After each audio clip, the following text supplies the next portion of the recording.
Bienvenidos a nuestra clase de hoy.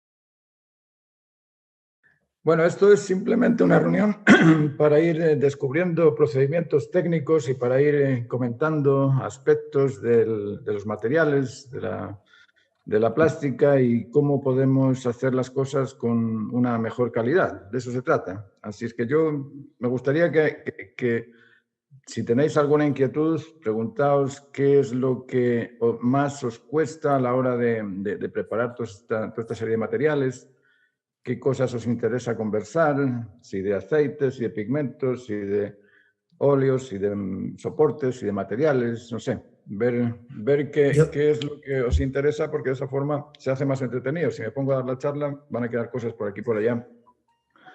Pero sí me yo gustaría tengo una ver... como Sí. duda cero. ¿De qué manera, estudiándolo desde los dos puntos de vista, de qué manera puedes construir el lienzo perfecto?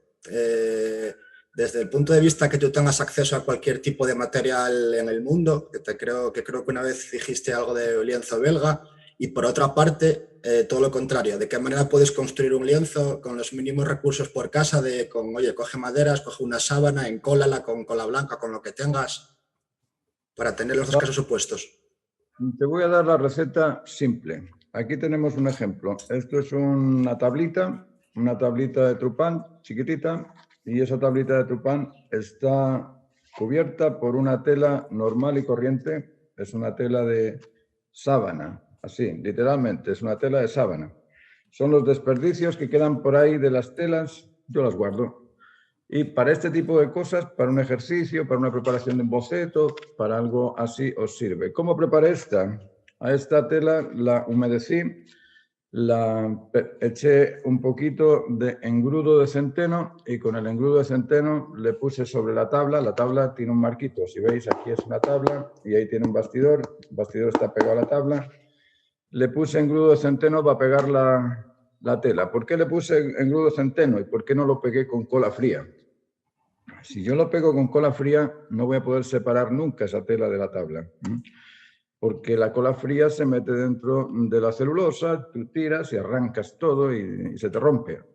Ahora, con el engrudo, ¿qué pasa si yo esto lo pongo en un lugar al vapor? Lo pongo al vapor, se humedece el engrudo, sale la tela completa. Y como lo que yo pinté por encima está pintado con óleo y con resina, el óleo y la resina se altera, pero muy poco. Y yo lo puedo reentelar, lo puedo poner en otra tabla o en otro lugar y mantener la pintura sin estropearse. Por eso se usa el engrudo de centeno. Puedes usar engrudo de centeno, engrudo de harina, engrudo de trigo, de cualquier cosa, pero el engrudo te permite eso, que se humedece y se separa. Por eso es importante pegar las telas a las maderas o a las tablas con el engrudo en lugar de con la cola fría. La cola fría es un polímero seco, es polivinilo, y el polivinilo cuando se seca se rompe, se estropea. Eso en cuanto a telas así de taller. Si tenéis necesidad de hacer bocetos, ese tipo de cosas funciona y no es necesario que le pongáis el bastidor. Podéis usar una tabla de cholguán, trupán o cualquier tipo de madera y ponerle la tela, cualquier tela encima. Ahora, sobre esa tela la preparáis con creta o con media creta. Ahí son dos modos de prepararla que son distintos. La creta es sola y simplemente cola de conejo y carbonato, más un pigmento para darle colorido. Nada más que eso. El pigmento, el carbonato y la cola de conejo. Y bueno, me diréis, ¿por qué cola de conejo y no caseinato y no otro tipo de colas? Porque la cola de conejo es bastante elástica. La cola de conejo se humedece el cuadro y se estira con el cuadro, se estira con la tela. Otras colas son rígidas, se quedan ahí de una forma cristalina y cuando tú estiras la tela, ¡pah!, se crujen y te dejan todo el cuadro craquelado. La cola de conejo tiene esa elasticidad. Y bueno, llevamos ya como 300 años usando cola de conejo y ha funcionado bastante bien, así es que ¿por qué no usar aquello que es bueno? Y encima de esa cola de conejo, en el caso de la creta le echáis solamente cola de conejo y carbonato. ¿Qué cantidad de qué? Bueno, 1 litro de agua para disolver 75 gramos de cola de conejo. La cola de conejo te viene o bien en escamas, así como una plancha, o bien triturada. Los norteamericanos lo trituraron y te lo venden como polvo. Otros lo venden como pellet, otros lo venden como plancha. Bueno, se compra la cola de conejo, la dejas en agua 24 horas, perdón, y lo que hace el agua es crearte una gelatina con esa cola. Y esa gelatina después la disuelves al baño María y antes de que hierva, porque cuando hierve pierde la propiedad adherente, antes de que hierva lo sacas. Lo sacas y a esa cola que has calentado, que ya está líquida, le echas el carbonato de calcio y el pigmento. ¿Y ahí qué cantidad de carbonato, qué cantidad de pigmento? Depende de qué es lo que tú quieras hacer con esta superficie. Si yo quiero una superficie muy lisa, pues le echo más carbonato y hay que ponerle, no sé, 300 gramos de carbonato y 200 de pigmento, o 400 de carbonato y 100 de pigmento, dependiendo del colorido que tú quieras lograr. Pero si le echas más cantidad de carbonato, te va a salir una pasta más espesa y para una superficie fina te viene bien, porque la puedes echar con la espátula, lo extiendes y te queda todo lisito. Después lo lijas, le das otra capa, lo lijas, le das otra capa y puedes tener una superficie súper plana y si es que es eso lo que quieres hacer. Si no quieres hacer eso, le echas menos cantidad de carbonato y de pigmento, lo haces más líquido, le pasas por encima y tienes el tejido de la tela que también es rico pintar con esas texturas. Eso depende un poco de qué es lo que vayas a usar. Eso en el caso de la creta, y no lleva más. La creta no lleva nada más que cola y carbonato y el pigmento. No lleva más. Ahora, ¿qué lleva la media creta? ¿Y por qué hay una diferencia entre la creta y la media creta? Una diferencia bastante grande. Yo preparo una base a la creta, que es un producto acuoso, que es agua de cola con carbonato, y esto se transforma en una base, en una superficie acuosa. Pero yo voy a pintar con óleo. Y si me pongo a pintar con óleo sobre una base acuosa, ¿qué es lo que pasa? El óleo y el agua, ¿cómo se llevan? Como la derecha y la izquierda, se llevan igual, oye, no se aguantan. El óleo y el aceite y el agua no hay forma de que se liguen. Entonces, ¿de qué forma hago yo una preparación de una superficie capaz de absorber el aceite? Pues con una superficie también oleosa. ¿Cómo se prepara la media creta? La media creta se prepara también con el litro de agua, 75 gramos de cola. Digo 75, pero podéis poner 50 dependiendo si lo queréis más absorbente o menos absorbente. A más cantidad de cola, más satinado te va a quedar, más difícil va a ser que absorba el color. A menos cantidad de cola, lógicamente, más absorción tiene. Bueno, 50 o 70 gramos de cola en 1 litro de agua, lo dejáis ahí también 24 horas hasta que eso se queda gelatinoso, lo calentáis y lo dejáis ahí. Al día siguiente lo dejáis ahí en un balde. Y reserváis en una tacita una porción, 250, no sé, depende de la cantidad que vayáis a hacer, pero dejáis un vasito ahí de cola aparte de ese litro de agua que tenéis mezclado con la cola. Después, en un balde ponéis 3 yemas de huevo. Antes nosotros preparamos con una yema y nos quedaba siempre cortada la mezcla. No sé si te acuerdas, Luis. Entonces yo dije, vale, vamos a poner más huevo y queda mucho mejor. Si la cosa es eso, poner más huevos. Entonces pones 3 huevos, 3 yemas nada más. La clara no. Separas la clara y dejas 3 yemas de huevo y empiezas a moverlo como si hicieras una mayonesa. Y ahí hay que tener paciencia y harta perseverancia, determinación y todas estas cosas, todas estas virtudes, porque si no, no termina la mezcla. Ahí tienes que darle sin parar a las 3 yemas de huevo y le vas echando 250 o 300 ml de aceite de linaza. Ahora, el aceite de linaza que puedes echar ahí, puedes echar aceite de linaza virgen, aceite de linaza cocido, doble cocido, polimerizado. Yo recomiendo que echéis aceite de linaza polimerizado porque es el aceite que se seca antes, o tiene esa propiedad de ser más próximo al barniz.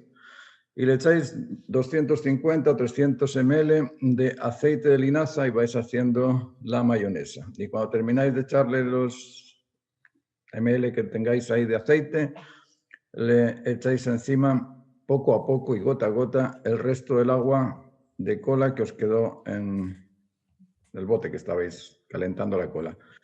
Y una vez que se ha mezclado el aceite con el huevo, con la cola, ya tenéis toda la mezcla hecha. A eso le echáis ahí entre 300 y 400 gramos de carbonato de calcio y unos 100 o 200 gramos de pigmento del color que queréis prepararlo. Si queréis prepararlo de blanco, le echáis blanco titanio. Si queréis prepararlo de color azul como esto, le echáis azul ultramar. Si queréis prepararlo de amarillo, pues le echáis amarillo y os va a quedar la base amarilla. Es decir, ahí ponéis el pigmento que más os acomode para la superficie que vais a pintar. Ya tenéis la mezcla. Eso se llama el yeso. Yeso famoso, que en Estados Unidos llaman gesso porque ellos no tienen la Y. Entonces no tienen más remedio que pronunciarlo con la G. Pero es el yeso tradicional español. ¿Y cómo se prepara la tela? Tenéis la tela. Aquí os muestro una tela bonita. Esto es lino belga. Y esto es lo que mejor soporta la pintura, o lo que mejor ha soportado la pintura a lo largo de los años. Ya tenéis el lino en el marco, y lo primero que hacéis es de esa cola que dejasteis reservada, de esa tacita de cola que dejamos apartada, con un spray le echáis a la tela por encima y esperáis ahí 1 o 2 horas hasta que eso se seca. Y cuando está seco, le ponéis el yeso encima y lo extendéis o bien con brocha o bien con espátula, dependiendo de la cantidad de carbonato que le hayáis echado. Así os va a salir una cosa más espesa o menos espesa. Y lo lijáis, le volvéis a pasar otra capa por encima.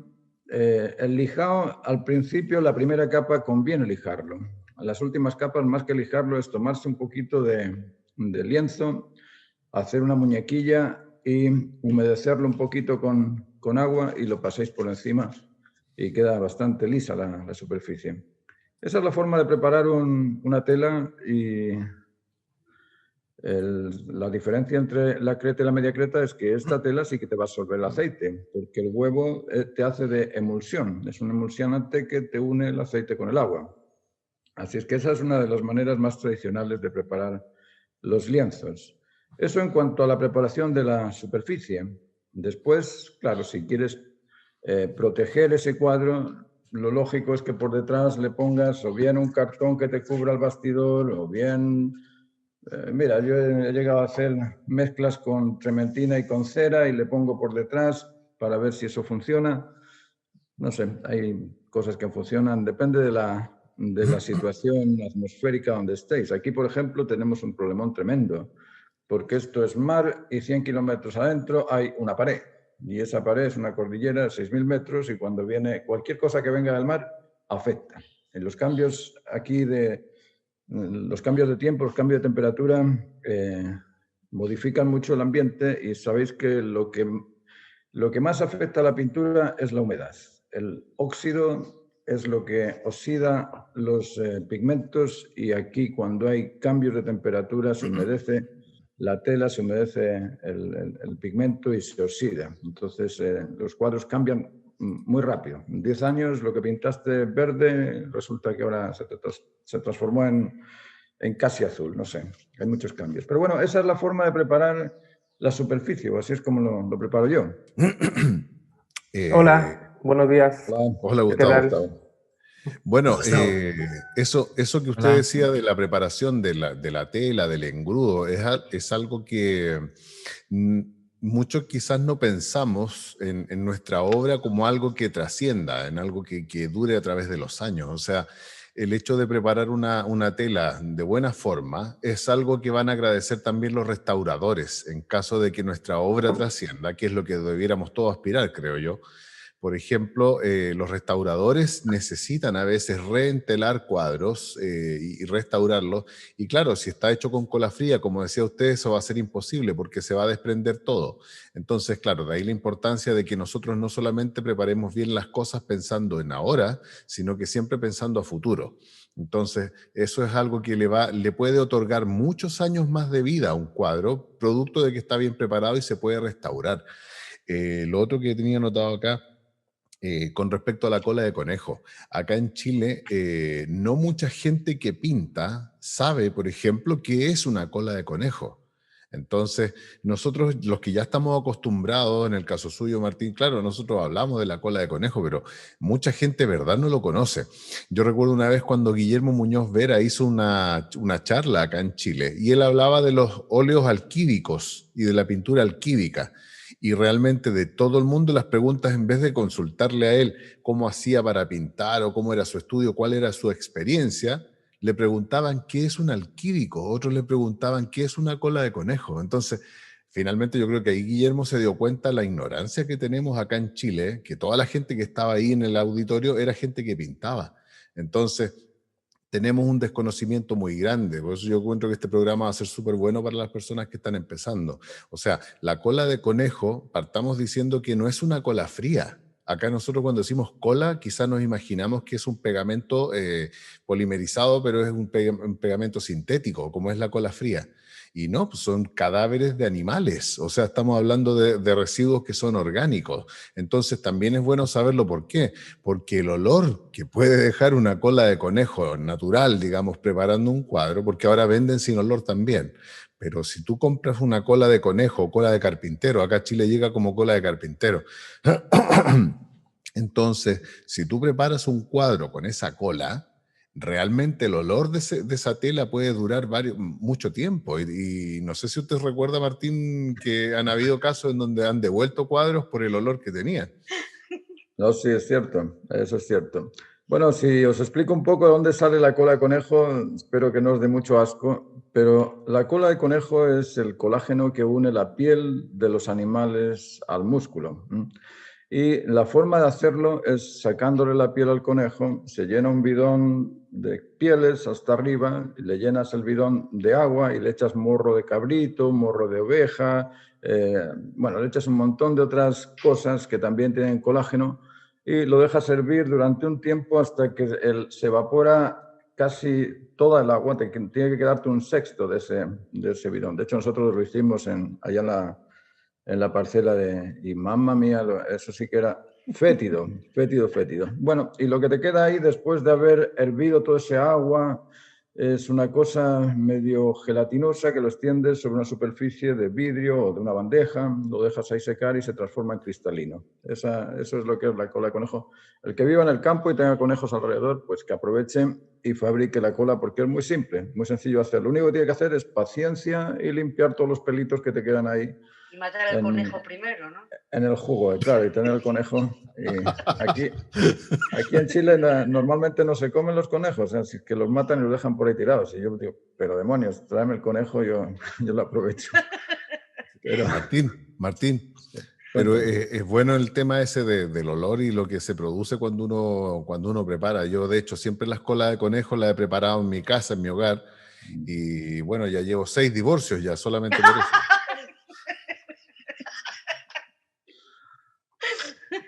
Yo 2 preguntas puntuales sobre lo que dijiste, Martín, sobre lo de para mezclar la tela con pigmento. Entiendo que la diferencia de hacer la tela con pigmento a luego pintar encima será que luego se ven las pinceladas. Y por otra parte, cuando enseñaste el lino belga, que es así como de un tono marronuzco, por decirlo de alguna manera, si lo quisieras pintar en blanco con el blanco titanio, coge igual el blanco, ¿no? O al querer pintarlo de un tono más claro hay que echar más pigmento blanco, por decirlo de alguna manera, al querer aclarecer.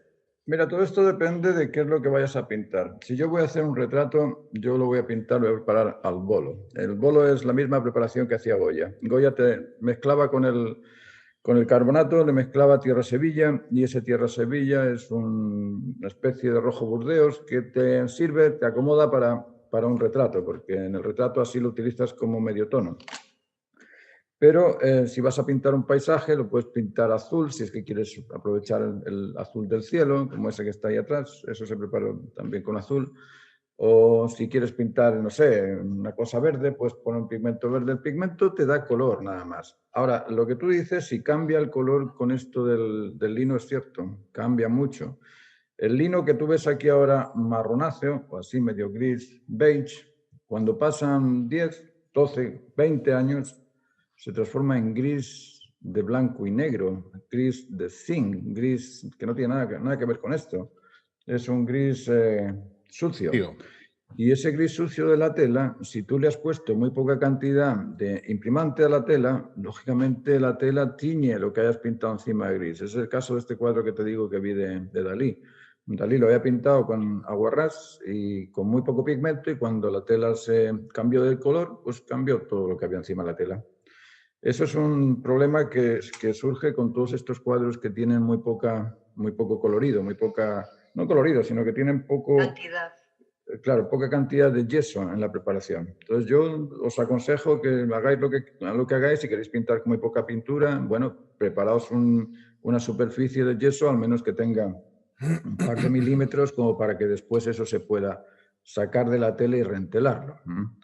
Y normalmente la forma de reentelar todas estas cosas es mediante la evaporación, con vapor. Un vapor se humedece y tú lo vas sacando y lo vas poniendo sobre la superficie. Pero si no tienes el yeso, ¿cómo lo separas? No puedes separarlo porque no hay color, no hay cantidad de pigmento. Por eso que cuando hablamos de artes plásticas estamos hablando de artes que tienen esa densidad de colores, que tienen esa densidad de materia. Y cuando vais a los museos os dais cuenta de que, uy, ¿esto cómo lo hizo que no se ve la tela?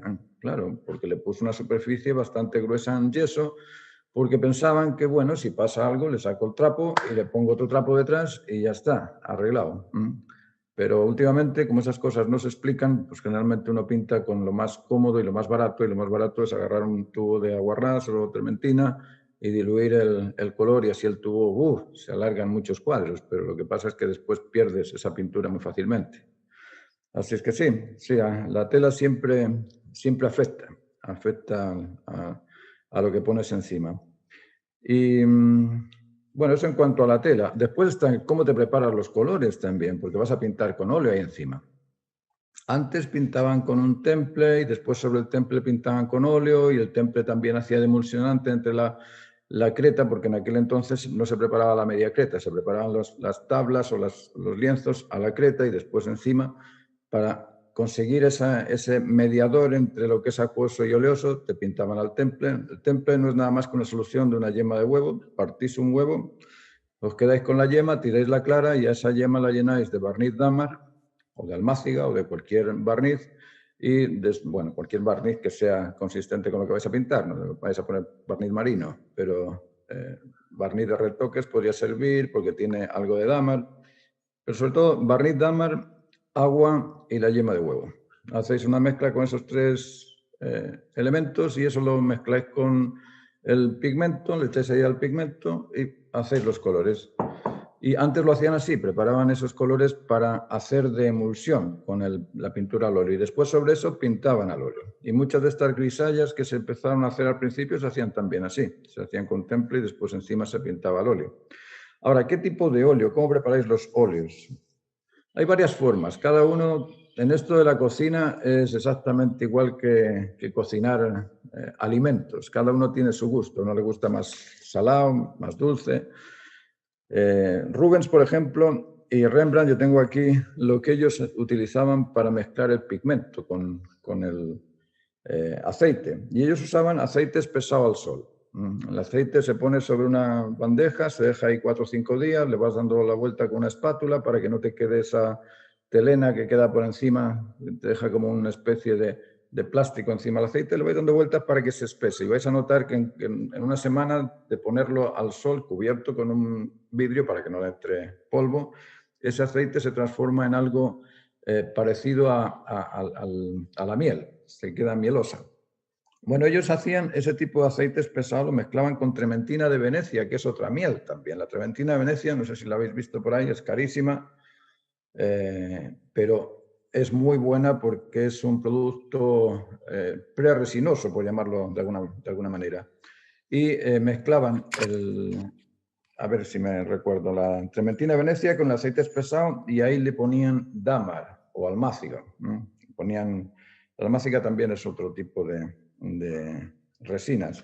Y con esa mezcla, esos tres elementos, mezclaban los colores. Ese tipo de mezcla es súper vítrea, es una mezcla que es muy pegajosa y es una mezcla que se seca muy rápido. Pero le servía para pintar y dejar ahí la cosa con harta materia que se secase pronto. Así preparan los colores Rembrandt, Rubens. Ahora, otra manera de prepararlos, yo os voy a contar cómo lo preparo yo. yo cojo el pigmento, este pigmento que está acá, y a esta cantidad le voy a echar la mitad de cantidad de carbonato de calcio, Blanco España o algún tipo de carbonato que me alargue la cantidad de color. Eso es simplemente un tema económico, no le quita ni poder colorir. A ver, no le quita el poder colorante, el pigmento, no le afecta mucho. Lo único que hace es agrandarme la cantidad. Y a este pigmento le echo aceites, normalmente le echo aceite polimerizado y con un poquito de trementina lo ajusto. A veces el aceite es muy mieloso y tienes que hacerlo más líquido para que fluya. Y le echo también una porción de cera. Y busco cera que ojalá que contenga miel todavía, este tipo de cera. Una cera virgen, esto está recién salido del panal, no tiene ningún tipo no le he echado nada, está ahí virgen tal cual, y eso lo disuelvo con un poco de trementina y lo mezclo con los colores, con los pigmentos, y así me salen los pigmentos y funcionan bastante bien. Yo no sé si los habéis probado alguna vez, pero funcionan, salen bastante más baratos que cuando los compras en la tienda. Y con esos pigmentos, pues he pintado lo que he pintado, y hay cosas que sí, que por algunas razones han salido mejor y otras por algunas razones no han salido tan bien. Pero que funciona, funciona. ¿Alguno de vosotros ha preparado los pigmentos? Sí, sí, yo los he preparado también. Pero sería bueno también aclarar que el tema del aceite, el aceite es importante para, digamos, porque los colores necesitan un vehículo para poder irse mezclando y adhiriendo con los anteriores. O sea, es importante el aceite. Pero el problema es cuando nosotros abusamos del aceite en las primeras capas. No sé si nos puede hablar de eso, Martín, que eso también es importante, el hecho de pintar de graso sobre magro. También, claro, la pintura siempre pintas de atrás para adelante, magro, primero, graso encima y del oscuro al claro. Estamos dando muchos secretos acá. Pero bueno, esa es la forma Buenos días. pintar. ¿Qué tal? Hola, Buenos hola. días. ¿Qué tal con usted? Es que yo una vez, Martín, recibí una alumna, les voy a contar una pequeña anécdota. Recibí una alumna que duró un día y cuando esta alumna llegó, venía de otros talleres y en otros talleres había pintado, entonces ella venía con muchos diplomas. Me decía, no, si yo he pintado un montón y yo lo único que necesito es que tú me enseñes el A, E, I, O, U. ¿Por qué? Porque yo con estos otros maestros, y me empieza a mencionar maestros muy famosos, yo ya aprendí todo lo que necesito, pero ninguno de ellos me enseñó el A, E, I, O, U. Entonces, a eso se refería ella con respecto a lo básico, es decir, la teoría del color y cosas así que no eran importantes para ella, sino que... Y entonces para eso me buscó a mí, para que yo se lo explicara. Y yo le expliqué precisamente muchas cosas de las que usted está hablando, que para mí son primordiales y hay que partir por ahí, conociendo los materiales, conociendo el procedimiento. Y cuando yo le explicaba esto de partir con una pintura magra, si es necesario diluir con trementina y no con aceite, bueno, ella saca sus materiales y en los materiales andaba trayendo una botella con aceite de linaza. Aceite de linaza. Entonces, yo le expliqué todo el procedimiento de cómo se hacía, cómo había que partir, qué sé yo, el boceto. Y ella lo primero que hace, después de que me escuchó pacientemente y que anotó un montón de cosas en el cuaderno, dice, bueno, yo ahora voy a pintar. Y empezó a hacer unos colores bien aguados y después toma el aceite, lo echa en un recipiente, toma una brocha y empieza a pasarle aceite a la tela blanca, digamos, que estaba nueva. Y la llenó de aceite y el aceite escurría por la tela. Y después de eso, ella toma los colores y lo empieza a poner. Y yo le decía, ¿pero por qué estás haciendo eso? O sea, yo cuando la vi que estaba haciendo esa... Me dice, no, es que a mí me enseñaron que era así porque para que la pintura fluya.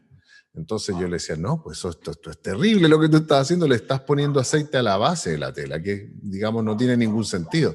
No, me decía, pero es que de esa manera fluye y yo esa es la manera que aprendí y esa es la manera que lo voy a hacer. Así es que, bueno, duró un día y ya no quiso seguir porque obviamente... Entonces, ¿se confundió con la acuarela? Yo creo. Entonces, claro, hay mucho desconocimiento, como yo le decía, pero es importante eso, ver el tema de los aceites que usted mencionaba, porque los aceites sí son necesarios como una forma de formar un nexo entre las distintas capas de pintura para que queden adheridas y queden, digamos, endurecidas. Y esas fórmulas que mencionaba usted son súper efectivas por eso, precisamente, porque son pegajosos, son cosas que van quedando y pueden permanecer muchos años. Pero también es importante eso, que no se apliquen en un principio, es decir, que no partamos con una pintura que sea tan aceitosa o tan pegajosa, digamos. Pero os voy a explicar un poco lo que hacemos con la pintura es tomarnos un mineral. Esto que está aquí o es azufre o es algún tipo de mineral. Este mineral yo lo voy a poner sobre una tela y para ponerlo sobre una tela y que quede ahí necesito algo que me lo proteja de la humedad. La humedad es el agresor número 1 de la pintura, por lo que os digo, porque se oxidan los pigmentos. Entonces al oxidarse cambian de color. Entonces, ¿de qué forma los protejo? Tengo 2 posibilidades, bueno, 3 posibilidades. O lo mezclo con aceite, o lo mezclo con cera, o lo mezclo con resina. Esos 3 productos cubren el pigmento y me facilitan el mantenerlos ahí cubiertos. ¿Qué propiedades tiene cada una de estas cosas? El aceite es un líquido con un poder aglutinante, se va a pegar, va a quedar ahí, pero el aceite tiene un problema. Y es que si yo considero que el pigmento es esta pelota y yo lo pongo aceite por encima, ¿qué parte de esta pelota va a quedar vacía de aceite? Vacía, Superior. arriba. Arriba se va y me quedo con esa parte expuesta a la humedad. Entonces, ¿qué otro producto encuentro por ahí que pueda suplir esto? ¿Qué pasa si yo le pongo cera encima? ¿Se corre la cera? No. No se corre la cera. ¿Qué pasa si yo cojo una resina?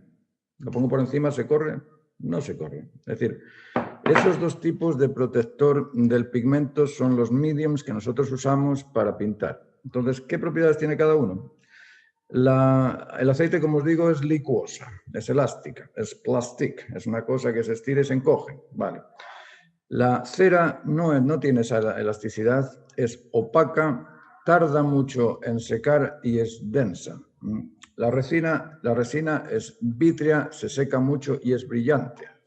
Eso es, entre esas posibilidades, uno opta a la hora de preparar sus colores. Hay gente que dice, bueno, yo quiero colores opacos. Bueno, si quieres colores opacos, cógete el pigmento, sabes que tienes que mezclarlo con aceite, pues estás pintando al óleo, luego aceite hay que echarle. ¿Qué aceite le echo? Le echo un aceite que tenga mucho contenido oleico. No, ¿por qué? Porque si tiene contenido oleico tiene grasa y esa grasa es un producto acuoso, entonces hay que sacarle la grasa. Bueno, entonces ya no he hecho ese tipo de aceite. Voy a echar, en lugar de un aceite virgen, voy a echar un aceite de linaza cocido, bien, ¿vale? O doble cocido, mejor. O polimerizado, mucho más mejor, imagínate, mucho más mejor. Ese mucho más mejor es aquello que te lo seca más rápido, te lo protege y te cuida a esa partícula de pigmento de una manera líquida, por llamarlo de alguna manera. Pero yo quiero que sea algo más denso, más pastoso. Y me busco otro más mejor. Ese otro más mejor ahí es el producto resinoso. ¿Por qué? Porque quiero que brille. Yo no quiero ponerle después barniz a las pinturas. Quiero que brillen. Bueno, entonces usas el aceite con el pigmento, pero le echas más cantidad de barniz Damar o de algún tipo de resina, de almáciga o algo que te lo endurezca muy rápido, te lo deje brillante y a la vez te lo proteja. Eso suponiendo que quieras una cosa brillante. No sé si habéis visto en los museos, a veces uno se pone frente al cuadro y dice, madre mía, esto parece que tiene un vidrio. Bueno, porque el pintor usó mucha cantidad de barniz. Entonces el barniz te produce esa identidad vítrea que seca rápido, pero es incómodo. Trabajar con el barniz al óleo es incómodo porque se te va resecando y los pinceles no corren, entonces necesitas algún medium para que te lo elastifique un poco. ¿Qué haces? Le echas un poquito de cera. Vale, la cera es otro protector. Ya hemos dicho que el aceite, la cera y la resina nos sirve para proteger el pigmento. Bueno, de esa forma uno se va acomodando. Y fijaos bien, es curioso esto porque no salimos de estos 3 elementos. Nosotros cuando pintamos decimos, hagamos un medium. Bueno, ¿y qué es un medium? Bueno, un medium es una porción de aceite y una porción de trementina. ¿Qué es la trementina? Si la trementina la dejas hirviendo más tiempo, se transforma en esencia de trementina y la esencia de trementina ya es una resina casi, ya es una miel. Es decir, es el mismo producto. Luego le estáis echando o bien trementina o bien aceite para hacer el medium. Esos mediums tampoco son muy útiles. ¿Por qué? Porque aceite ya tiene el producto, ya tiene en el bote que has comprado, ya le mezclaron aceite. Y la trementina lo único que hace es quitarle la absorción o el aglutinante al óleo. Entonces tampoco te interesa tener eso. ¿Qué pasa si mezclas los tres? Vamos a mezclar aceite, vamos a ponerle cera y vamos a poner la resina. Bueno, ahí ya tienes un medium que es consecuente con lo mismo que has utilizado al preparar los pigmentos o los colores. Y tienes la alternativa de hacer un medium opaco con más cera o hacer un medium resinoso y brillante con más resina. Y no hay más. Después, ¿qué hacemos cuando queremos velar? Yo quiero hacer una veladura. ¿Qué lleva la veladura? Pues lleva exactamente los mismos tres elementos. En la veladura le pones más cera para que tenga una consistencia más mantecosa y puedas pasarlo por encima y te tiñe aquello que ya has pintado, pero está usando los mismos elementos, aceite, cera y barniz dámar. Lo que pasa es que ahí le echas más cantidad de cera para que te quede una cosa más mantecosa y puedas diluir los colores sin que sean líquidos. Ahora, ¿eso se te transforma en algo espeso? Bueno, le echas más aceite y lo licúas. Es decir, el juego de materiales en la pintura es muy básico, es netamente elemental. ¿Qué es lo que hacen los alquímicos? Bueno, le pones un poquito más de resina y chao, se te secan antes, queda más brillante y queda mucho mejor. Los productos derivados o los productos que se utilizan en la pintura son realmente muy pocos, muy pocos. En el mercado hay inmensidad ¿cómo decirte? Hay una diversidad de elementos que te tratan de vender por ganar plata, pero lo que tú necesitas para pintar es mínimo, realmente mínimo. Con cera, trementina o con cera, resina y con aceite, más pigmento, tienes todo lo necesario para pintar. Un poco voy a causar polémica a lo mejor con lo que voy a decir, Martín, porque quiero volver atrás con lo que estaban hablando. Quiero volver un poquito atrás con lo que estaban hablando sobre la imprimación de la tela. He investigado por varios lados y he visto a varios artistas reconocidos, que ellos impriman sus telas con el yeso acrílico, con el común que uno puede comprar. Y yo siempre lo escuché a usted, Martín, decir que eso no era recomendable porque después uno pintaba con algo aceitoso encima de eso y la adherencia no iba a ser buena. Pero hay gente que lo defiende mucho y dice que, por ejemplo, el yeso acrílico tiene materiales como el plástico, y el plástico demora muchos años en degradarse, entonces lo defienden y dicen que podría durar los cuadros muchísimos años y que no se ha puesto a prueba lo suficiente, porque en cambio tenemos, no sé, de 500 años atrás que ya sabemos cómo preparaban esas telas y sabemos que funciona, pero quizá el plástico que se está utilizando ahora con materiales acrílicos pueda durar mucho más. No sé qué piensa usted, porque hay gente que lo defiende mucho y lo que me sorprende es que son pintores bastante reconocidos. No sé si ustedes conocen a Fermín García, un paisajista español espectacular. Si lo pueden buscar, tiene varios cuadros en el MEAM, así que es muy reconocido él. Y yo un día le comenté en una publicación y él me dijo que no había ningún problema en imprimir las telas con un gesso acrílico o darle una capa antes a la tela de acrílico blanco y después sobre eso pintar con óleo. No sé qué me dice usted, Martín. A mí yo no puedo enseñar presuposiciones o no puedo adivinar, no soy adivino. Yo enseño lo que he visto por la experiencia de la historia y he visto que los colores de Rubens o de Reynolds o de Rembrandt, hay un montón de cuadros que no han necesitado restauración. Y lo que enseño en las clases es a preparar las cosas como tradicionalmente ya se han evaluado. Ahora, ¿qué es lo que va a pasar a futuro? Pues no sé, yo no puedo hablar Me dices que no se han puesto a prueba esos mediums, esos materiales. Bueno, si no se han puesto a prueba, ¿cómo afirmo que sí, que valen? Es muy difícil, no tengo pruebas. Entonces, esta gente que defiende postulados, bueno, a lo mejor tienen sus razones, a lo mejor son dueños de empresas vinilos, o son dueños de mercados de arte, o son dueños de librerías y quieren vender productos, no sé. Cada uno ofrece su criterio de acuerdo a sus beneficios particulares. Yo lo que he visto, y aquí hay algunos que, no sé, estos libros no sé si los conocéis, el Max Dörner, esta es como la Biblia en verso de la pintura.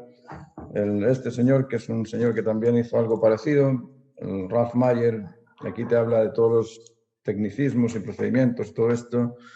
Y como te digo, yo puedo enseñar aquello que se ha demostrado, yo no puedo enseñar aquello que se va a ofrecer en unos años más, yo no sé cuál. Ahora, lo que sí sé es que yo he pintado, y he tenido allí, no sé si te acuerdas Luis, del cuadro que había en la entrada, ese pequeñito. Ese cuadro estaba preparado con una base acuosa y lo tenía en la entrada del taller, en un sitio donde, claro, cambiaba la luz y la humedad porque era la entrada, y en la entrada, cuando abres la puerta, pues sufre mucho.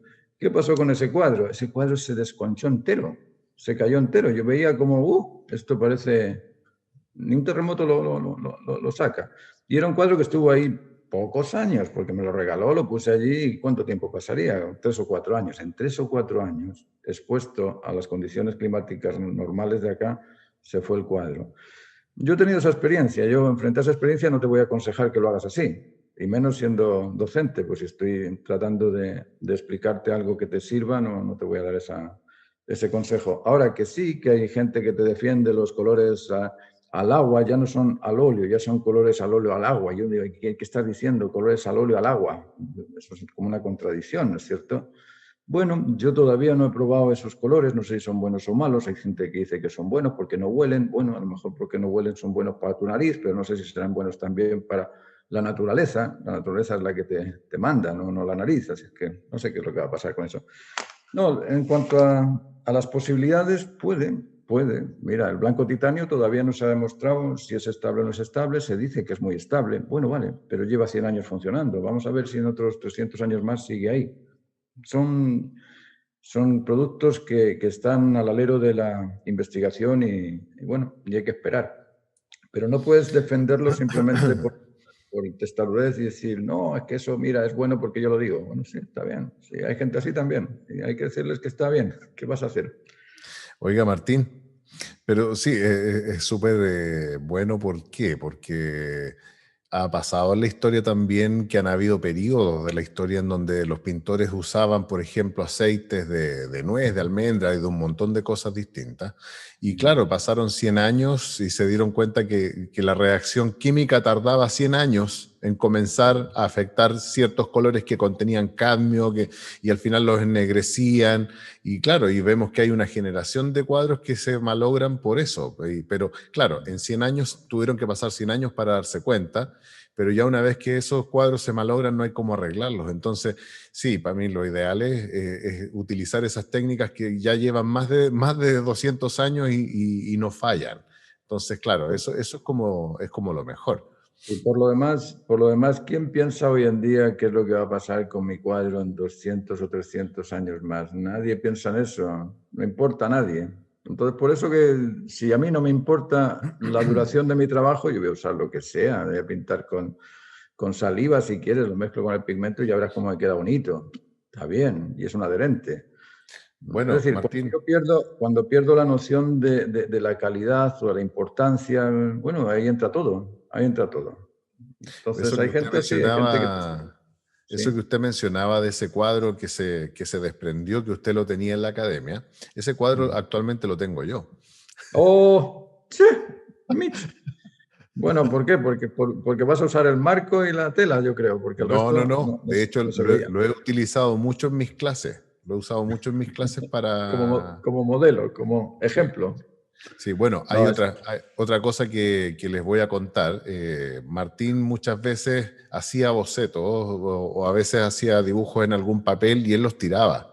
Y como yo era el encargado del aseo en la academia, esas cosas yo las fui recogiendo. Así que tengo un montón de bocetos inéditos. Búsquenme en eBay o en Amazon. Ahí puedo... ahí es donde los vendes. No, Se escuchan ofertas. Claro.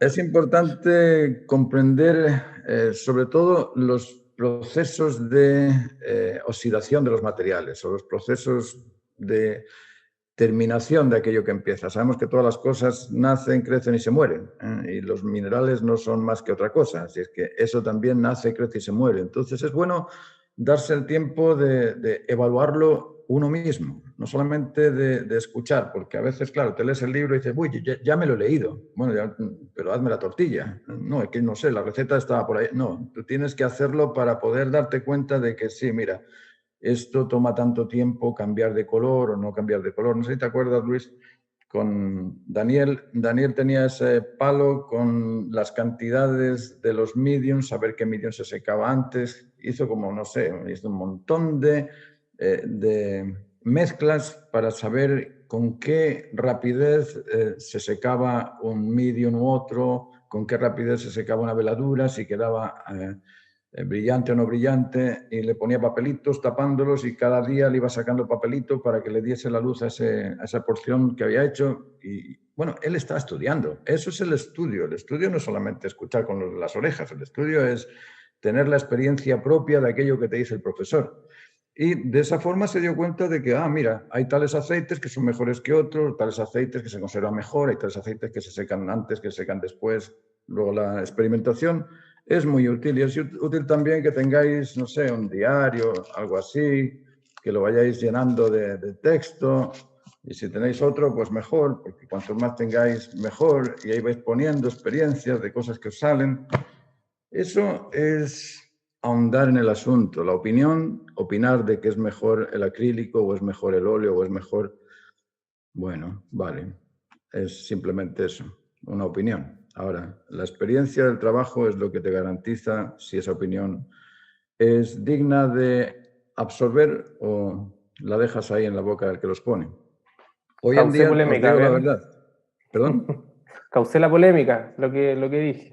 No, sí, es bueno que se sienta ese tipo de versiones porque estamos en ello, pero sí que es bueno que uno lo analice para tener una demostración empírica de aquello que estás diciendo, porque si no, claro, jugamos un poquito al tira y afloja, a mí me gusta esto y me gusta lo otro. El gusto es una cosa, el oficio es otra cosa. Con esto del arte se mezclan esas dos cosas, del gusto y del oficio. Una cosa es que te guste a ti trabajar de una manera y otra cosa es que estés creando un oficio para que eso después sea apreciado en un mercado. No sé si os dais cuenta con los mercaderes, con los comerciantes hoy en día, ¿qué es lo que teme el comerciante? El comerciante teme el control de calidad. ¿Por qué? Porque si no superas ese control de calidad no te venden ningún producto en ningún sitio. El Martín, artista que tiene esa intención de tener un cierto estándar de calidad, lógicamente va a ser más avalado, va a despertar más interés y más atractivo que aquel que está achuntándole a ver qué le sale, porque eso no tiene exacto. una consistencia. Martín, ¿y qué pasa con estos cuadros de técnicas mixtas que tienen de todo encima? Tienen mucho grafito, mucho acrílico, mucho óleo, tienen incluso hasta objetos pegados. ¿Qué pasa con esos cuadros? ¿Qué debería hacer en poco Mira, yo tiempo? te puedo contar la opinión de una galerista que estuve paseando por Madrid, por el barrio de las galerías, y había una galerista que es amiga, y le dije, oye, ¿qué haces con estos? Oh, no, Martín, no me hables de ello. No me hables, ¿cómo? Si ni siquiera te pregunta. No, no me hables de ello. Bueno, ¿de qué?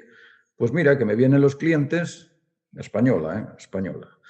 Pues mira que me vienen los clientes y me dicen que aquí el cuadro que pagué 20.000 euros por ese cuadro, que lo colgué en mi pared, resulta que ese rasgado que tenía, ese pegote que tenía, se agrietó, se cayó al suelo. Y me traen el cuadro a mí, que soy la galerista. Y me lo traen a mí y me dicen, oye, te pagué 20.000 euros por este cuadro, restáuramelo. Y yo le digo, bueno, perdona, voy a llamar al artista a ver si el artista me lo restaura, a ver qué pasa. Llama al artista y eso me salió. No sé ni cómo hacerlo. Me salió. Le hice un y le puse y me salió. Ya no me acuerdo ni qué le puse, porque era un y con ese y la galerista le dice al cliente, pues mira, el autor me ha dicho que lo hizo con el y tienes que buscarte a alguien que te lo haga igual. ¿Y qué hace el señor que gastó 20.000 euros en ese cuadro? cierra la puerta a la galería y no vuelve a invertir nunca más. Eso ocurre. Eso es lo que pasa en algunas ocasiones, no os digo en todas. Hay gente que tiene su oficio y lo hace muy bien. Ahí tenemos a Millares o a, no sé, hay un montón de pintores españoles, no voy a decir aquí nombres porque hay muchos, pero que trabajan muy bien, trabajan con oficio. Pero hay otros que trabajan al achuntímetro, como decimos acá. A ver si la apunto, a ver si me sale la cuestión. Bueno, yo creo que frente a eso cada uno tiene que ser responsable de aquello que hace. Si la galería cuando recibe ese cuadro le dice, mira, mira Pepito, fírmame aquí un contrato donde te hace responsable de todo tipo de desajustes que puedan ocurrir en esta obra y respondes o bien con plata o bien con la restauración o bien como sea, pero tú respondes por eso. No me des a mí como galerista ese mal paso de tener que estar ahí, poco menos que sintiéndome avergonzada por haberte vendido un producto que yo pensé que era bueno, pero como no sabía técnicas del arte, mira, quedó mal. No sé, eso son cosas que ya veremos en 100 años más qué es lo que pasa. Hay que pensar en algo que también a veces no nos damos cuenta de que Adán y Eva no es nuestro abuelo. Es decir, la historia no empezó con nuestro abuelo, la historia empezó miles de años atrás. ¿Y habéis pensado alguna vez si no hubo arte abstracto en la época del Imperio Romano, en la época carolingia, en la época anterior? ¿No hubo? ¿Creéis que todos eran perfectos y dibujaban las cosas muy bien? ¿No había por ahí ningún loco que dijese, bueno, voy a pintar algo así para dejarlo en la pared y mira qué bonito está? Yo pienso que debieron existir muchos. ¿Y por qué no quedaron? Bueno, o bien porque la técnica no era de calidad, o bien porque el gusto no correspondía, o bien por 1000 cosas, 1000 razones. Pero tenemos que pensar que la historia es muy larga y lo que estamos haciendo hoy, en 500 años más, bueno, aquello que tenga valor va a quedar ahí porque el valor se mantiene. Pero aquello que no tenga valor, lo tira uno a la basura. Yo he visto mucha gente tirando a la basura cuadros importantes, cuadros de pintores que tienen fama o que han tenido fama. Y lo ven y cuando llegan a la otra casa, mira, aquí tengo una pared más grande, vamos a reponer esto, vamos a poner otros cuadros. Oye, estos no, tíralos a la basura. Y los tiran. ¿Por qué? Porque el único agrado que tenía ese cuadro era que pertenecía a un famoso. Y cuando ese famoso desapareció porque se murió, pues ya nadie conoce a ese famoso. Entonces, ¿cuánto vale ese cuadro? ¿A quién se lo vendo? Si nadie sabe de quién es, no, lo tiro a la basura, pero no lo puedo vender. Luego hay que tener mucha, no sé si eso te responde un poquito. ¿Qué piensas? Martín, nosotros vemos, por ejemplo, cuando vamos a un museo, que hay pintores, por ejemplo, del año 1900, 1920, acá en Chile, y los cuadros están craquelados, están muy craquelados. Y hay cuadros, como usted mencionaba antes, de Rubens, y son cuadros que están con un grado de conservación óptimo, o sea, considerando la cantidad de años que tienen. Entonces, eso ya nos debiera decir un poco con respecto a los procesos. Yo me estaba acordando, por ejemplo, que hace tiempo nosotros en la academia también comentábamos una noticia que habíamos visto, que aquí encontré algo, no sé si se alcanza a ver ahí pero dice prácticas ecológicas para artistas, porque hubo un tiempo en donde con este afán de la ecología, de cuidar el planeta, que eso se volvió una fiebre en muchos casos, afectó también al arte y empezaron a aparecer pinturas para artistas que eran biodegradables y telas biodegradables y todo material biodegradable. Entonces, a tal punto llega esa fiebre de querer ser bueno, de querer ser bueno con el planeta en este caso, pero el buenismo ha aflorado en muchos otros ámbitos. Y claro, y nosotros vemos que hemos estudiado todo el tiempo para tratar de conservar un cuadro durante muchos años y ahora nos aparece esto de cosas biodegradables, materiales biodegradables para un artista, que yo lo encuentro ya el grado máximo de la tontera, porque la idea es que el cuadro no se caiga, la idea es que el cuadro no se degrade. Entonces, que me estén vendiendo este tipo de cosas, yo ya lo encuentro una locura. Entonces, Claro, normalmente vemos que el arte se puede ver afectado por un montón de aspectos, por ignorancia, por desconocimiento, por este buenismo que yo les mencionaba. Por eso es importante también seguir insistiendo en esto de las técnicas, hablar con personas como Martín, que son personas que conocen y que han probado. Nosotros en la academia, yo tuve la fortuna de estar en la academia con Martín, y claro, nosotros hacíamos esas pruebas y de repente en cartones poníamos colores, los cubríamos con algún color y los dejábamos al sol para ver qué pasaba. Si la pintura sangraba, si la pintura se deterioraba, cuál se deterioraba más, qué colores secaban más rápido. Son pruebas que uno tiene que experimentar, porque de esa manera se aprende. También fabricando los mediums, porque acá en Chile, por ejemplo, nosotros nos venden mediums y son muy económicos y es como agua, son muy líquidos. Entonces yo en la academia tuve la fortuna de poder conocer mediums que eran como miel, como mermelada y funcionaban de otra manera. Entonces, claro, es bueno experimentar, como decía Martín, y hoy en día tenemos al alcance de la mano el tema de Internet, o sea, tenemos una cantidad de conocimientos, podemos descubrir las técnicas de los maestros antiguos, o sea, tenemos de dónde sacar la información que antes no existía, a no ser que uno estuviera metido en la biblioteca, ahora lo tenemos al alcance de la mano, o sea, acá tenemos el conocimiento de la Biblioteca de Alejandría, así que yo los invito a que prueben eso y hagan cocina, preparen sus propias cosas, echen a perder nomás, sin miedo, y de esa manera van a sentir un cariño mucho más grande también por el cuadro que van a terminar pintando, porque va a ser una cosa de conocimiento, va a ser un producto de investigación, y una investigación provechosa, no esa de pegarle cosas al cuadro, como decía Gustavo recién. Así que esa es la invitación a que lo hagan.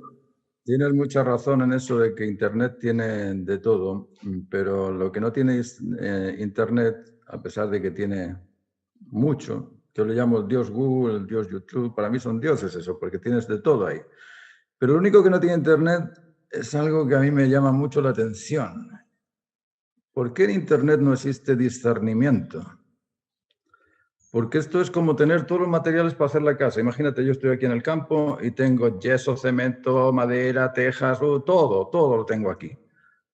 Pero no sé qué hacer con ello. No sé cómo se hace la casa. No soy arquitecto. ¿De qué me sirve tener todos estos implementos alrededor si no tengo discernimiento, si no sé qué tomar, de qué y de dónde tomarlo? Fijaos que en las escuelas se quitó la filosofía. Ahora ya nos enseña filosofía, que es el amor por la sabiduría. Y quedó todo en la ciencia, que es el estudio del conocimiento. Entonces tenemos conocimiento, pero sin sabiduría. Estamos bien. Es decir, hoy podemos pintar todos como queramos, hacer todo lo que queramos, pero no tenemos noción del valor, no tenemos noción de lo que vale. Entonces, si no tenemos noción de lo que vale, ¿cómo voy a progresar? Lo único que hago es experimentar. Exploro por aquí, exploro por allá, exploro por allá. ¿Por qué hay tanta dispersión en las personas en el mundo contemporáneo? ¿Por qué tanta dispersión? Antes uno iba, quiero ser electricista, y acababa siendo electricista, y con 60 años todavía se moría siendo electricista. Es simpático esto, pero es una realidad actual. Antes, a los 14 años, ahí está Margarita, los dos somos españoles. Margarita, a los 14 años salíamos a trabajar y la escuela te la pagabas tú, nadie te la pagaba. Tenías que hacer el esfuerzo de trabajar para vivir.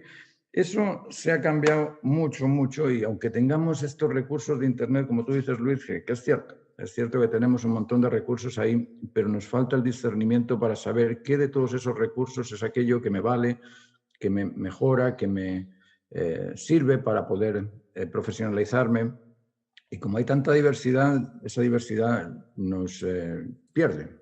En lugar de orientarnos en algo, nos pierde. Por eso que es muy importante el buscar el conocimiento de los expertos. El experto es el que te va a saber discernir y te va a decir, mira, escucha a Agustín Laje, que te dice una cosa bien clara sobre este tema, y no escuches a aquel que no te dice nada, porque tienes que buscar también personas que son expertos en ciertos temas para que te den unas razones que son constantes. Esas razones que son convincentes, bueno, las puedes tomar, pero toda esa diversidad de aspectos, de mezclarte por aquí y por allá, al final lo que te hacen es deprimirte.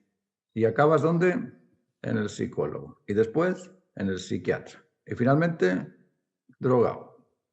Pero Martín, por eso es importante, por esa dispersión de conocimiento que hay, es importante que la gente, por ejemplo, busque, como dice usted, los expertos. O sea, en este caso, yo recomiendo entrar al canal de YouTube de Martín Soria y el de Luis Poblete. Eso... Ya, ya. Oiga, Martín, me acordé, eso que decía usted de los hijos. Nosotros un amigo lo molestábamos porque cuando cumplió 45 años más o menos, se casó y se fue de la casa de los padres. Entonces, cuando nos contó a nosotros le dijimos, oye, pero ¿y no será para tus padres, no será demasiado repentino?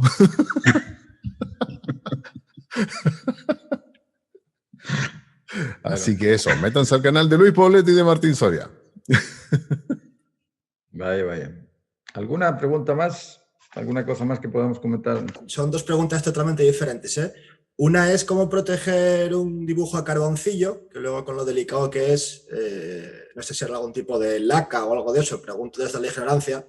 Y otra es, cuando hacéis algún tipo de pintura ya por encargo específico, ¿tenéis en cuenta el tipo de luz que va a estar iluminado? Me explico, si por ejemplo es un retrato para el despacho de alguien que sabéis que tiene una luz cálida que le va a interferir en la gama que utilizasteis para la pintura, o en el caso opuesto, una galería que tiene las luces blancas que sabes que va a respetar la gama utilizada. ¿Lo tenéis en cuenta cuando sabéis en qué pared se va a exponer la obra? A ver, en principio el carboncillo va a caerse porque va a caerse. Es muy difícil pegarlo todo bien. Sí, se usa la goma laca y si mezclas la goma laca con alcohol, en 1 litro de alcohol de quemar, echas un dedo de goma laca y le echas un par de cucharadas o 3 de lejía, ¿cómo se llama la lejía acá, Luis? Cloro, de cloro. Le echas el cloro y con eso le quita el color rojo al alcohol y te puedes hacer un fijativo. Y con ese fijativo sí puedes fijar los carboncillos, pero yo tengo aquí carboncillos de la escuela y se han ido pelando con el tiempo. Y lo mejor es que los enmarques, que lo pongas en un marco y le pones el vidrio por encima y eso te lo protege. Eso en cuanto a la protección del dibujo. Sobre lo otro, sobre qué luces ponerle a los cuadros o a los dibujos. Un cuadro para que se mantenga bien necesita 40% de humedad y 20 grados de temperatura. Eso es el medio estable que te mantienen los museos para poder tener eso que no te altere. Son 40% humedad y 20 grados de temperatura. Esa ampolleta va a cambiar esa temperatura. La ampolleta le va a dar calor también. Entonces, lo ideal es poner la ampolleta lejos y que sea una ampolleta que en la distancia te lo alumbre, pero que no te lo caliente. Y de esa forma se puede mantener la temperatura constante y la humedad relativa también constante. Pero hay que chequear siempre esa humedad relativa y esa temperatura para que se mantenga bien la pintura. Como os digo, lo que afecta a la pintura es el cambio de temperatura, la humedad. La humedad es lo que agrede al pigmento. Así que hay que procurar que esa humedad no le llegue.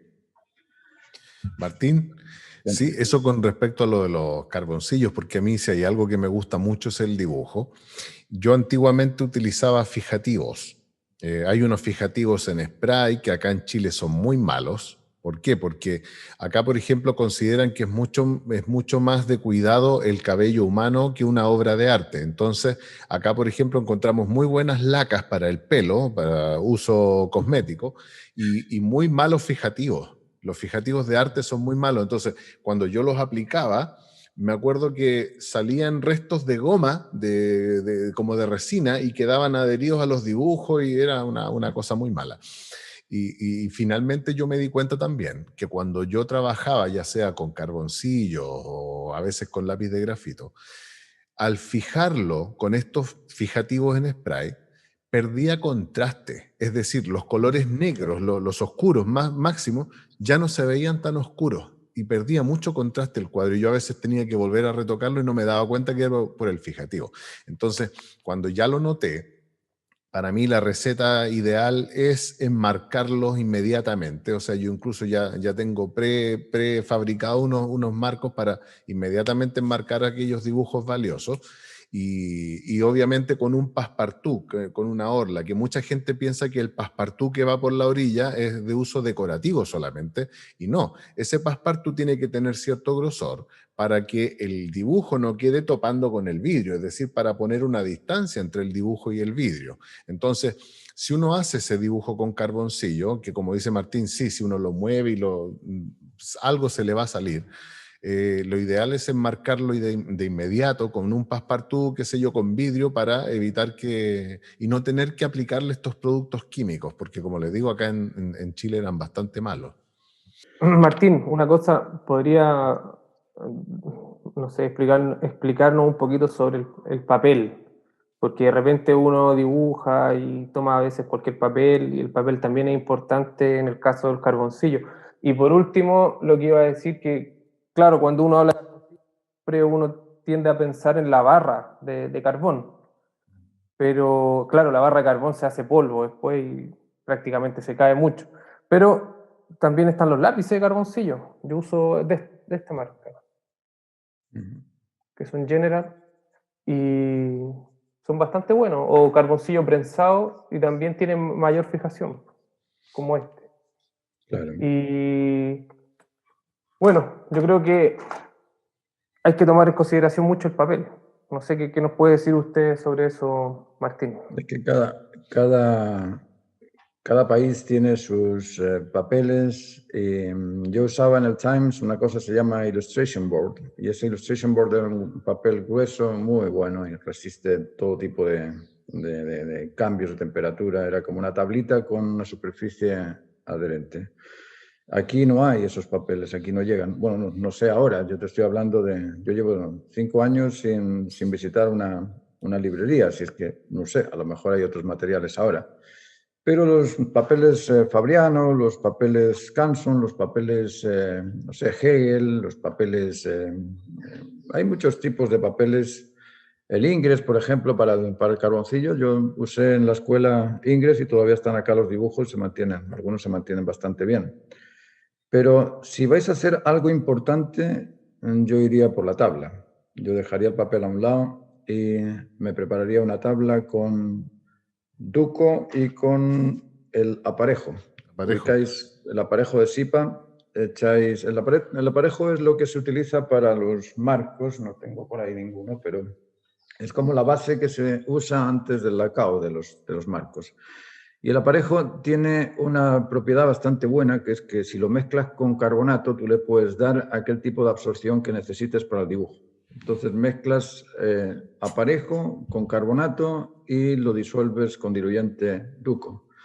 Y haces una mezcla y con eso le pasas una, dos... Yo aquí la panorámica esta la hicimos con una máquina, con un pulverizador. Claro, te queda todo bonito. Pero si no tienes esa máquina, lo puedes hacer directamente con espátula o con brocha, y lo vas lijando y te queda una superficie bastante buena para el dibujo. Y es mucho mejor, más absorbente que el papel. Te permite hacer texturas también, porque puedes borrar y borrar y no se te dobla el papel, no se abomba. Puedes rascarlo incluso. Yo aquí tengo líneas que están hechas con una aguja. Entonces está la aguja y ahí puedo hacerlo. En el papel le pasas la aguja y se te corta el papel. Es decir, uno tiene que buscar aquellos materiales que sean más permanentes para aquel tipo de trabajo que quieras realizar. Pero los papeles, como te digo, los Guarro, los papeles Canson, los papeles Fabriano, son quizá los más populares y han funcionado bastante bien. Y todo esto de libre de ácido, mira, mucho libre de ácido que esté, la humedad lo agrede por todos lados, así es que no sirve de mucho andar con la maquinita, que si compré un papel libre de ácido, porque a la larga depende de dónde lo pongas, cómo lo pongas y con quién lo pongas. Si el señor te lo pone debajo o encima de la chimenea, ponle libre de ácido, se te va a amarillar el dibujo.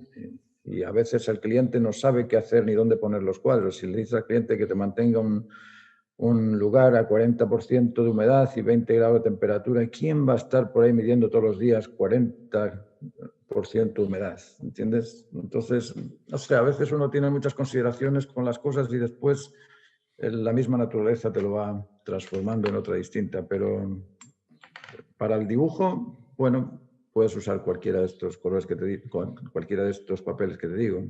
Canson, Heller, Ingres, Fabriano, Guarro, todas estas marcas funcionan bien.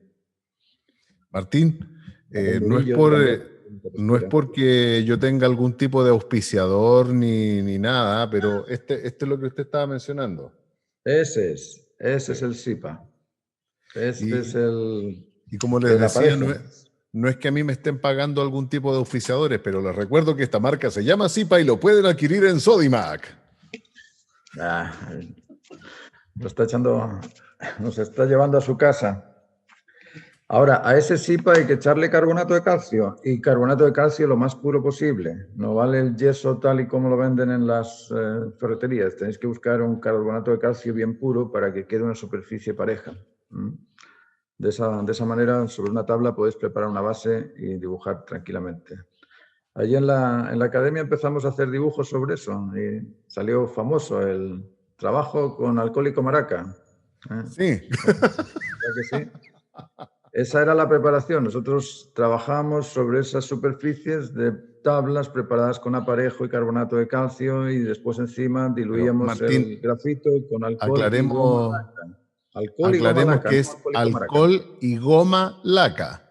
Eso es, alcohol y goma laca. Pero los alumnos me decían, voy a hacer algo con alcohol y goma laca.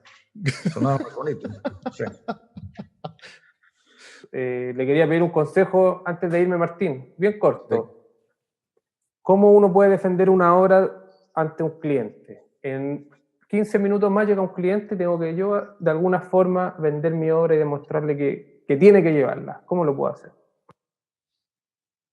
Primero, convenciéndole de los aspectos particulares que tienes tú como persona, y segundo, mostrándole la diferencia en calidad que tú le ofreces con respecto a lo que hay en el mercado. Yo creo que esos dos aspectos son los que hay que trabajar. Decirle, mira, yo he hecho esto, yo no sé.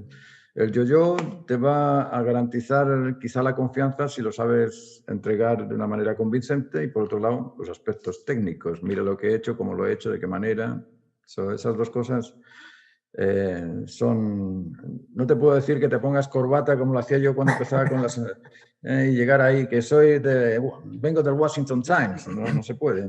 A mí me funcionaba bien, pero en este caso hay que contar tu trayectoria y ponérsela en evidencia para que se dé cuenta de que tienes un buen currículum, y además de tener un buen currículum tienes calidad en tus trabajos. Eso es...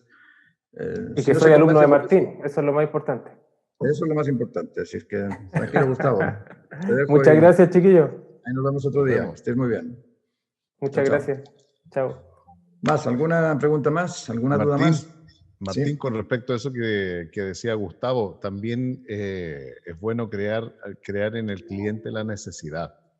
Por ejemplo, decirle, imagine la pared de su casa blanca, vacía. Y ahora, imagine con este cuadro que usted está viendo acá. Le creas la necesidad. O sea, y con respecto a eso hay una anécdota que yo una vez la leí, pero no la pude volver a encontrar y la he buscado, pero no sé qué pintor era, si es que es cierta, porque ustedes saben que las anécdotas a veces no son ciertas, pero decía que había un pintor, como les digo, no recuerdo el nombre, que se caracterizaba por hacer unos atardeceres muy maravillosos, unos atardeceres lindos y con unos colores anaranjados típicos del atardecer. Entonces decía que cuando este pintor quería vender un cuadro, y a veces había algún cliente que iba a ir a ver esos cuadros, ¿qué es lo que hacía? Él tenía sus cuadros de atardecer en unos atriles con un marco muy bonito, pero antes de eso le ofrecía un café al cliente en una sala que estaba totalmente decorada con azul. Entonces, claro, se tomaban un café, conversaban una conversación muy agradable, pero todo lo que rodeaba a estos señores en ese momento era de color azul. Por lo tanto, cuando después él lo hacía entrar a la habitación donde estaban los cuadros tenían unos colores naranjas que se veían totalmente intensos, porque como sabemos el azul y el naranja son colores complementarios. Entonces, claro, decía que hacía eso precisamente ¿para qué? Para que la vista del espectador se acostumbraran al color azul, y luego cuando entraban a la sala y veían esos naranjas, los veían más intensos. Entonces yo no sé si será cierto, pero pienso que puede ser una alternativa. O sea, hay distintas formas de buscar el hecho de crear en el cliente la necesidad de tener ese cuadro. Mira, hay 3 aspectos que son fundamentales, los hablamos en la filosofía del arte: la atracción, interés y motivación. ¿Cómo se logra la atracción de alguien? ¿Cómo atraes a alguien? Lógicamente con la simpatía, con el buen humor, con el, no sé, llegar a la persona de una forma vincular. ¿Cómo despiertas el interés? Diciéndole algo que se ajuste. Si empiezas a hablar miles de cosas y de esas miles de cosas, 999 son amorfas, que nadie las entiende, que no tienen una razón de ser justa, lógicamente pierdes el interés. Cuando alguien os cuenta muchas cosas de cosas que no son interesantes, os vais nada más. ¿Y cómo lo motiváis? Pues con el ejemplo, lo bien hecho. Esos aspectos para ganarse al cliente yo creo que son importantes. Si llegas a un sitio, lo primero, amabilidad, simpatía, buena presencia, porque la presencia entra por los ojos, es lo primero que ves. Y después de eso, una charla inteligente de aspectos técnicos o de cosas que sean interesantes del momento, y después de eso, pues nada, muestras, miren, yo soy capaz de hacer esto, y ahí lo motivas.